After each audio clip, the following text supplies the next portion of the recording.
theme for today is storytelling, and I have chosen to read you one of the well-known stories that Jesus taught us. Now, Jesus of Nazareth was a master teacher, a consummate storyteller, and he could hold the attention of crowds, both young and old, both men and women, for hours, because his style was so dynamic and appealing. Most of his well-known teachings are taught in stories or parables about everyday events that everyone could relate to. His format was simple and entertaining, but his aim was always to teach the people vital lessons about morality, religion, and to make them think differently about society and their part in it. One thing that has always puzzled me about the parables is that on one level their meaning is obvious, and yet on another level they're really very hard to understand. Theologians apparently call this the art of reveal but conceal. Jesus didn't seem to tell parables to make everything clear straight away. He wanted to provoke the imagination and invite people to see the world from a new perspective. One parable is about the upside-down values of God's kingdom, about how the least important people in the world are just as important to God, and how he has a particular love for those who are poor or of low status. So this is the parable of the workers in the vineyard from Matthew chapter 20.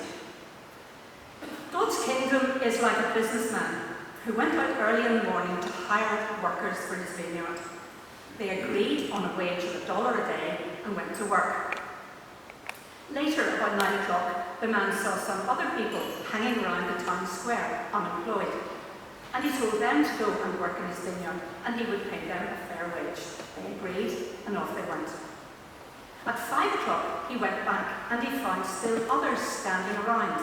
And he said to them, "Why are you standing around all day doing nothing?" And they said, "Because nobody has hired us." And he said, "Well, go and work in my vineyard."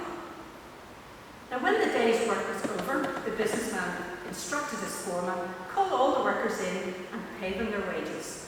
Start with the last ones who were hired and go on until you get to the first, and pay them all the same amount." Those hired at 5 o'clock came up and they were given $1. When those who'd been hired first saw this, they assumed they would get far more, but they got the same. Each one just got $1. Taking their $1, they grumbled angrily to the foreman. "These last workers put in 1 easy hour, and you've made them equal to us who slaved all day under the scorching sun."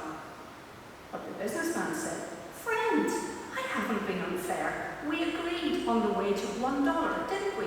So take it and go. I decided to give the one who came last the same as you. Can't I do what I want with my own money? Are you going to say I'm stingy because I've been generous?" So, here it is, the great reversal. Many of the first will end up last, and the last will be first. Now, my take on this is that money and status are irrelevant to God. He offers his generous forgiveness to everybody, rich or poor, or whether they ask him early or late in their lives. But what do you think?